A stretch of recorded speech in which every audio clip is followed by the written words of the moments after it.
మంచిర్యాల వెళ్దాం. అక్కడ మా ప్రతినిధి నరేష్ మనకు అందుబాటులో ఉన్నారు. ప్రధానంగా చూసుకుంటే మంచిర్యాల జిల్లాలో బీఆర్ఎస్కు బిగ్ షాక్ తగిలింది. ఇక కాంగ్రెస్లో మున్సిపల్ చైర్పర్సన్ జుక్కుల శ్వేత అలాగే శ్రీధర్ దంపతులు చేరినటువంటి పరిస్థితి కనిపిస్తుంది. వీరు కాంగ్రెస్ ఎమ్మెల్యే గడ్డం వినోద్ కుమార్ సమక్షంలో పార్టీలోకి చేరినటువంటి పరిస్థితి కనిపిస్తుంది. సో మొత్తానికి అధికారం చేపట్టిన తర్వాత కూడా వలసలు కొనసాగుతున్నటువంటి పరిస్థితి కనిపిస్తుంది. ఒక ఇప్పటివరకు ఉన్నటువంటి బీఆర్ఎస్ పార్టీకి ఒక బిగ్ షాక్ అని చెప్పుకోవచ్చు. ఎస్, దీనిపై పూర్తి అప్డేట్స్ అందిస్తారు. నరేష్ చెప్పండి. Thank you Rajasekhar. ఇది కాంగ్రెస్ పార్టీ అధికారంలోకి అడుగుపెట్టిన వేళ స్థానికంగా రాజకీయ ప్రయత్నంగా మారుతున్నాయని చెప్పుకోవచ్చు. పిసిసి అధ్యక్షుడు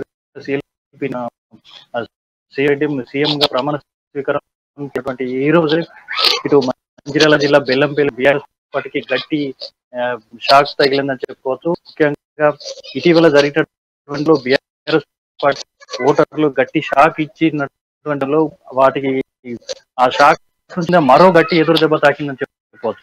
బీఆర్ఎస్ పార్టీ సంబంధించిన మున్సిపాలిటీకి సంబంధించిన మున్సిపల్ జక్కుల శ్వేత ఈరోజు ఉదయం గడ్డం ఎమ్మెల్యే సమక్షంలో వారి నివాసంలో హైదరాబాద్ లో వారి కండువా కప్పుకున్నారు. మరి దీనికి సంబంధించి అవిశ్వాస తీర్మానం పదవీ గండ ఉన్నటువంటి నేపథ్యంలో ఈ పరిణామం చోటు చేస్తున్నారు. దీంతో పాటుగా ఇటు జక్కుల శ్వేత పొంచి ఉన్న నేపథ్యంలో ఆమె అనూహ్యంగా మారి ఈ తీర్థం పుచ్చుకున్నట్టుగా తెలుస్తోంది. మరి దీనికి సంబంధించి జక్కుల శ్వేత సంబంధించినటువంటి ఇది ముఖ్య మాజీ ఎమ్మెల్యేకు ప్రధాన అనుచరురాలుగా బెల్లంపల్లి మున్సిపాలిటీలో 34 వార్డులకు సంబంధించినటువంటి మెజారిటీ స్థానాలు బీఆర్ఎస్ పార్టీకే ఉన్నాయి.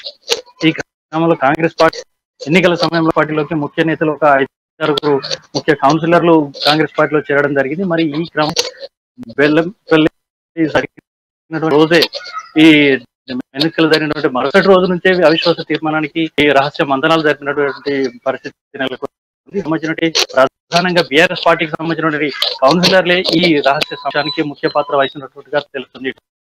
రాజకీయ విభేదాలు పక్క పార్టీ వారికి సంబంధించినటువంటి కౌన్సిలర్లతో జరిపి ప్రధానంగా ఒక ముఖ్య కౌన్సిలర్ ఒక ప్రధాన నాయకుని ఆధ్వర్యంలో ఈ సమావేశాలు జరిగి ఈ అవిశ్వాస తీర్మానానికి ఏర్పాటు చేసి స్థానికంగా ఎమ్మెల్యే లేకపోవడం 4-5 రోజుల తర్వాత ఈ అవిశ్వాస తీర్మానాన్ని ప్రవేశపెట్టే చర్యలు చేపట్టినట్టుగా తెలుస్తోంది.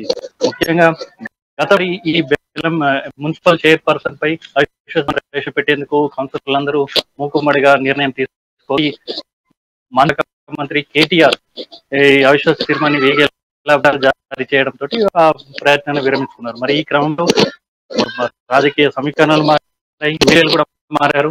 ఈ సందర్భంలో ఈ మున్సిపల్ చైర్మన్ కాంగ్రెస్ పార్టీ తీర్థం పుచ్చుకోవడం, కాంగ్రెస్ పార్టీ కండువ కప్పుకోవడం అనేది అనూహ్య పరిణామంగా చెప్పుకోవచ్చు. మరి దీనికి సంబంధించి రహస్య సమాచారం బయటికి హఠాత్తుగా ఉదయమే హైదరాబాద్ లో ఉన్నటువంటి బెల్లంపల్లి ఎమ్మెల్యే గడ్డవాసానికి వెళ్లి కాంగ్రెస్ పార్టీ ప్రధానంగా ఈ నేపథ్యంలో ఎవరైతే మున్సిపల్ చైర్పర్సన్ జక్కుల శ్వేతకు సంబంధించిన దంపతులు చేరినటువంటి నేపథ్యం కనిపిస్తుంది. మరికొంతమంది ఏమైనా వచ్చే అవకాశం కనిపిస్తుంది. అలాగే రాబోతున్నటువంటి స్థానిక ఎన్నికలు ఏవైతే ఉన్నాయో అంటే లోకల్గా జరిగినటువంటి మున్సిపల్ ఎన్నికలకు సంబంధించి కానీ లేకపోతే సర్పంచ్ ఎన్నికల్లో ప్రభావం కనిపించే అవకాశం, మరింతమంది చేరే అవకాశం కాంగ్రెస్ పార్టీకి వెళ్ళే అవకాశాలు ఏమైనా కనిపిస్తున్నాయి అనుకోవచ్చు. మనకి ఇది ఒక స్టార్టింగ్ అనుకోవచ్చా? ఇది ఈ క్రమంలో బెల్లంపల్లి మొన్న జరిగినటువంటి ఎన్నికపల్లి నియోజకవర్గ వ్యాప్తంగా ఉన్నటువంటి మండలాల వ్యాప్త హవా కాంగ్రెస్ హవా కొనసాగింది. క్రమంలో ఇప్పుడు స్థానికంగా మరో నెల గడువు స్థానిక సంస్థలు ఉన్నాయి. సర్పంచ్ ఎలక్షన్లకు సంబంధించిన